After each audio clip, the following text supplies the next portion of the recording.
आज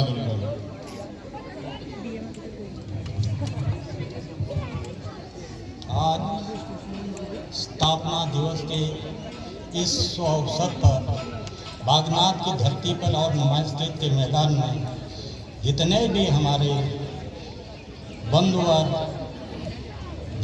देखने को आए हैं, उन सबको, भाई बहनों को मेरा प्रणाम है। आज उत्तराखंड राज्य का हम 23वां स्थापना दिवस मना रहे हैं। इस उपलक्ष्य में मुख्य अतिथि के रूप में हमारे सामने जिला पंचायत अध्यक्षा श्रीमती देव जी और इस क्षेत्र की विधायक श्रीमती दास जी और उनके साथ तमाम हमारे जनप्रतिनिधि, चाहे कपकोट के हों, चाहे बागेश्वर के हों, और राज्य मंत्री का दर्जा प्राप्त हमारे बीच में हमारे कर्मठ भाई शिव सिंह बिष्ट जी, आप सभी लोगों का मैं अभिनंदन करता हूं। सबका नाम तो नहीं ले सकता हूं, सीडीओ साहब हमारे बीच में हैं, जिलाधिकारी जी नहीं हैं, तो आपको आज उत्तराखंड की जो हमको प्राप्त हुआ वो हंसी खुशी से नहीं हुआ। त्याग, तपस्या और बलिदान से हमने ये राज्य प्राप्त किया है। त्याग, तपस्या और बलिदान से प्राप्त हुआ यह राज्य आज किस दशा में पहुंचा है, इसका बखान अभी मेरे से पूर्व हमारे कर्मठ बुजुर्ग नेता श्री खेतवाल जी ने कुछ बखान किए हैं। इसी संदर्भ में हमने उत्तराखंड की राज्य की जब मांग उठी थी उत्तर प्रदेश से पृथक राज्य होने के लिए, हमारे उत्तराखंड प्रदेश के बुद्धिजीवियों ने ये मांग करी कि उत्तर प्रदेश से हमारी भाषा मेल नहीं खाती है, हमारी वेशभूषा मेल नहीं खाती है, हमारी भौगोलिक परिस्थितियाँ भिन्न है, इसलिए हमको अलग राज्य की मांग करेंगे, हम उत्तर प्रदेश के साथ नहीं रहते हैं।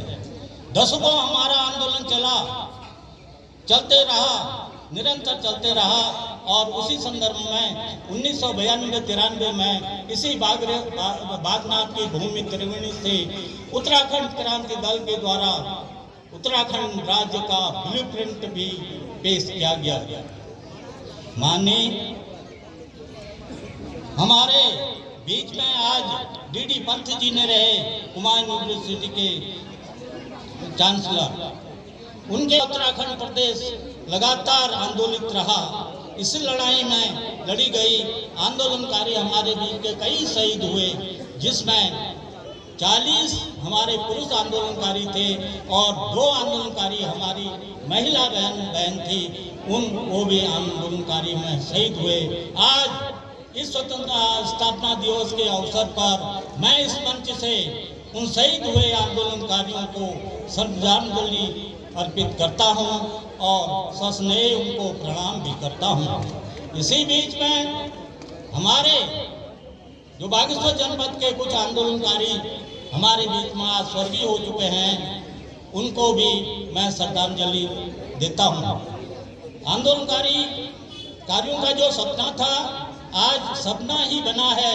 इस संदर्भ में हम आपसे यह मांग करते हैं कि सारे प्रदेश की लड़ाई कुमाऊनी और गढ़वाली भाषा को मांग करते हैं कि उत्तराखंड प्रदेश की पहाड़ी और कुमाऊनी गढ़वाली भाषा को राज्य भाषा का दर्जा देकर 8वीं अनुसूची में दर्ज कर स्थान दें, क्योंकि हमने भाषा के आधार पर उत्तराखंड राज्य की मांग भी की थी। मैं आज यह ज्ञापन उत्तराखंड के मुख्यमंत्री जी को इस स्थापना दिवस के उपलक्ष्य में प्रेषित कर रहा हूं। उसका कुछ अंश पढ़कर मैं आपको सुना रहा हूं। महोदय, राज्य आंदोलनकारियों का एक सपना था कि पहाड़ का पानी व पहाड़ की जवानी पहाड़ के ही काम आए। इस क्रम में आज वो देखने को मिल रहा है कि पहाड़ का पानी व पहाड़ की जवानी दोनों पलायन करते जा रहे हैं। इस पलायन को रोकने के लिए आज तक कोई भी सरकार ने नीति निर्धारण नहीं की जो कि पहाड़ का पलायन रोक सके, जबकि इस प्रदेश के पहाड़ी क्षेत्र में प्राकृतिक संपदाओं का अपूर्ण भंडार है। जिसमें खड़िया, चूने का पत्थर, सीमेंट का पत्थर, डोलोमाइट, मैग्नेसाइट आदि के पर्याप्त भंडार हैं। इन संपदाओं के अनुरूप यहाँ छोटे छोटे अगर कुटीर उद्योगों की स्थापना हो जाती, हमारे कई नौजवान भाई लोग उसमें रोजगार भी प्राप्त करते। मगर सरकार ने इस तरफ ध्यान नहीं दिया। खड़िया खनन की खाने मंजूर कर देते हैं, यहाँ से खड़िया उत्पादन करके बाहर को भेजी जा रही है। क्या खड़िया खान वाला मालिक उसी खड़िया की पिसाई की मशीन यहाँ लगा दे तो हमारे 20-25 नौजवान वहाँ रोजगार प्राप्त कर लेते। यहाँ चीड़ के पेड़ों से निकलने वाला लीसा से उत्पादित रंग, पेंट, वार्निश, तारपीन तेल आदि से उत्पादित कर लघु और कुटीर उद्योग की स्थापना हो। क्यों? लीसा उत्पादन हो रहा है, करोड़ों करोड़ों रुपए की आय सरकार को मिल रही है, मगर कभी सरकार ने ये नहीं चाहा कि इस क्षेत्र में लीसे से उत्पादित छोटे छोटे उद्योग जैसे तारपीन का तेल, वार्निश का तेल जैसे रंग के छोटे कुटीर उद्योग लगाए जाते तो हमारे उस क्षेत्र के भाई लोग, नौजवान लोगों को रोजगार मिलता। हमारी मांग है, पहाड़ी क्षेत्र में बागवानी ही एकमात्र प्रमुख उद्योग के रूप में उभर रहा था पूर्व में, जिसमें सरकार ने यहाँ के कृषकों व काश्तकारों को पूर्व वर्षों से प्रोत्साहन के रूप में 80% व 20% का लक्ष्य निर्धारित किया था, जिसमें काश्तकार को केवल 20% वहन करना पड़ता था।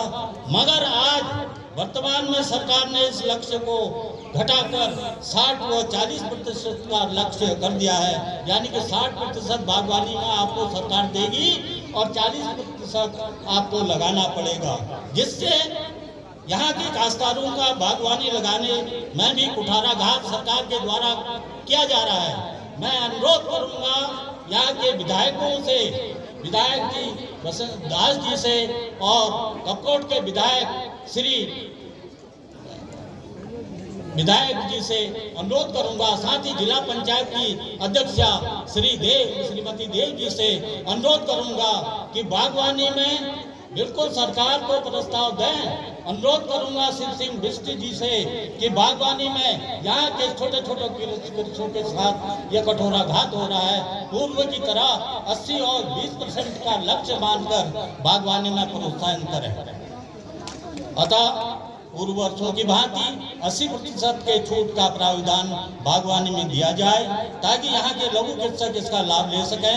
अंत में हमारी एक मांग पूर्व से चली आ रही है। बागेश्वर जनपद के आजन्म आंदोलनकारी स्वर्गीय गुसा सिंह दोपटी का अधिकांश जीवन आंदोलन में रहा, चाहे जिला बनाने का आंदोलन हो, चाहे राज्य की स्थापना का आंदोलन हो, चाहे रेल लाओ का आंदोलन हो, जो रेल का आंदोलन आज भी पुनर्जीवित इस धरती में हो रहा है। मेरे को याद है राज्य आंदोलन के दरमियान में जब स्वर्गीय दोपटी जी को जिला कारागार